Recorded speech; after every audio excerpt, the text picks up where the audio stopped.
안녕하십니까. 투자그룹 송팀장입니다. 오늘 하루도 투자에 도움되는 정보 알려드리기 위해 노력하겠습니다. 네, 빠르게 듣고 싶으신 분은 1.2배속으로 시청하시면 되겠습니다. 오늘 장전 주요 이슈 미국 경제 침체, 중국 경제 재기라는 제목으로 시작하겠습니다. 우선 거시경제 주요 뉴스 몇 가지 좀 살펴보고 하겠습니다. 우선 미국의 지표가 좋게 나오지 않았는데요. 소비자 신뢰지수도 2021년 2월 이후 최저죠. 6월 리치먼드 연 제조업 지수도 두 달 연속 마이너스. 제조업이 안 좋다는 뜻입니다. 그리고 그래서 22 중앙은행 총재는 인플레가 바람직하지 않다. 필요하면 대응하겠다. 9월에 금리 인상이 높을 수도 있다. 얘기를 하였고, 헝가리 중앙은행이 185bp 금리 인상을 하였습니다. 1.85% 금리 인상을 한 것이죠. 그래서 미국 증시는 여기서는 급락이라 표현하지만 급락까지는 아니고요. 하락을 했고요. 원유 섹터가 상승했습니다. 밑에서 설명드리겠고요. 그래서 경제 침체 때문에 다시 경기 부양책을 해야 하는 거 아니냐라는 언론 얘기가 나오고 있습니다. 이 와중에 중국은 힘을 기르고 있는 상황인데 이란과 아르헨티나가 브릭스 가입 신청을 하고 있고요. 중국 베이징 상하이에서 제로 코로나가 나왔다는 소식입니다. 그래서 이 국자 격리 기간을 절반 단축했고 상하이 디즈니랜드는 30일날 운영을 재개한다는 소식입니다. 그래서 이슈를 설명드리자면 미국 증시는 전반적으로 갭상승 후 하락하는 모습을 계속 보여줬고요. 유럽 증시는 그래도 소폭 반등하는 모습을 보여줬죠. 그래서 어제는 버티는 모습이었다가 오늘은 다시 조정이 좀 크게 나오는 모습입니다. 그래서 미국의 맵 지도를 보시면은 전반적으로 에너지 섹터, 원자재 이런 유틸리티 섹터를 제외하고는 대부분이 빠졌고요. 특히 테슬라, 이런 구글, 아마존 등 빅테크 종목들이 큰 폭으로 빠졌다는 것을 알 수 있습니다. 여전히 심리지수는 공포를 유지하고 있고요. 그래서 자산의 흐름을 보면 증시는 빠지고, 즉 위험자산은 빠지고, 달러가 오르고 채권 금리가 하락하고 채권 가격이 상승하는 모습을 보여줬죠. 안전자산으로 수급이 몰렸다고 할 수 있습니다. 그래서 경제 침체가 표면적 이유고요. 미국의 각종 지표가 좋지 않게 나오면서 하락에 좋은 재료가 되었습니다. 어제 말씀드린 나이키는 재고 문제로 인해 하락폭도 꽤 컸습니다. 한 7% 정도 빠졌고요. 그래서 미국의 정치 언론지 더 힐에서 조사한 결과 7월 4일에 있을 독립기념일 연휴 시기에 미국인들의 소비를 줄이겠다고 발표를 했다고 합니다. 그래서 고물가가 부담이 되고 있는 건 분명한 사실이고요.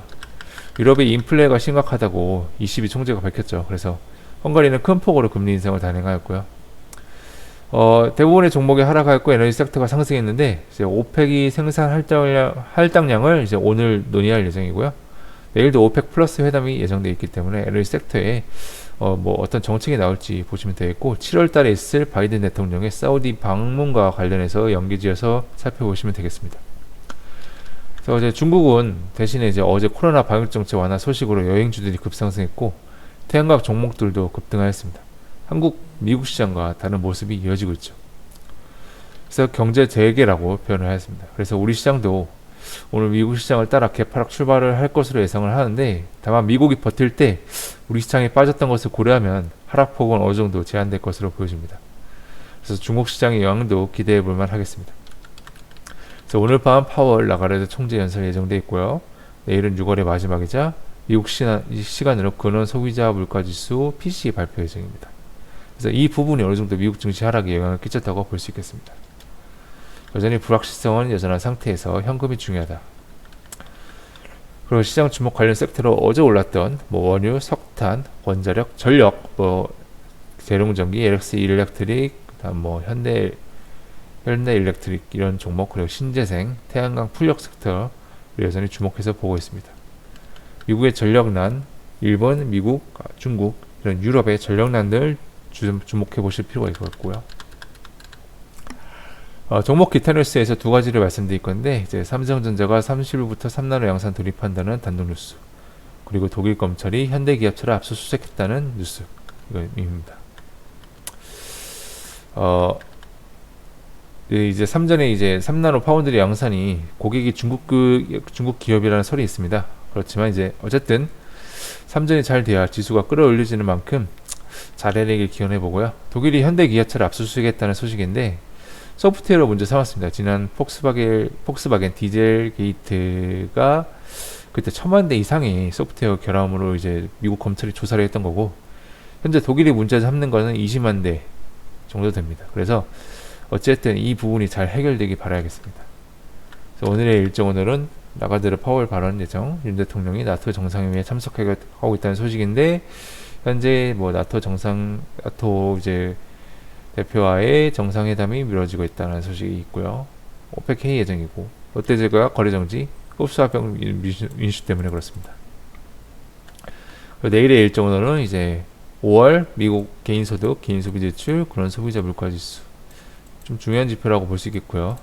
주간 신규 수입 수당장 고서, 시카고 PMI. 요즘 같은 시대에 인플레와 다 연관이 있기 때문에 어느 정도 다 중요하다고 볼 수 있겠습니다. 그리고 조코 위도위 인도네시아 대통령이 모스크바 방문 예정인데 뭔가 좋은 합의가 되올지 보시면 되겠고요. 러시아 밀, 보리, 호밀, 옥수수 수출 금지가 이제 6월 30일까지 예정되어 있다고 보시면 되겠고요. 윤 대통령이 나토 정상회의 참석 계속 예정이고, 이복현 금융감독 회장이 보험사 CEO들과 간담회 예정입니다. 보험사가 최근에 채권 손실이 굉장히 크다고 합니다. 블라드 총재가 발언 예정이고, 시진핑 국가주석이 홍콩 방문 예상이고요. 오펙 플러스 회의 예정되어 있습니다. 원택이라는 종목이 스펙 합병 상장 예정이고, 삼성전자가 3나노 파운드리 양산 시작이고요. 대한항공 아시아나 M&A 계약 체결 예정인데 될지 안 될지는 지켜봐야겠습니다. 네, 이상 마치겠고요. 자세한 기사 내용과 자료를 보고 싶으시면 아래 칼럼 주소 있으니 확인해 주시면 되겠습니다. 궁금하신 사항 있으면 댓글 남겨주시면 제가 꼭 답변 드리도록 하겠습니다. 그럼 오늘도 성공 투자하시길 바라겠습니다. 감사합니다.